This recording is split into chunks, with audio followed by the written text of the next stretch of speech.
Mary Mayo Hall. I've never really looked around this close at this building. Been by here about 5,280 times, but it's never really come over here, like next to the building. It's beautiful.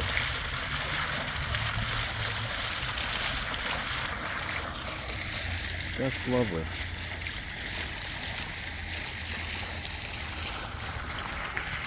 Oh, I finally get a close-up look at Mary Mayo Hall. Just at least the back side of it.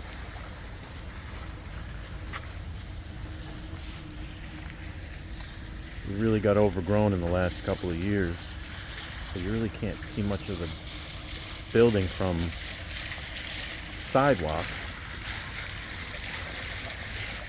And oops, there's people in my shop, so I'll have to get them out of my shop for a hot minute.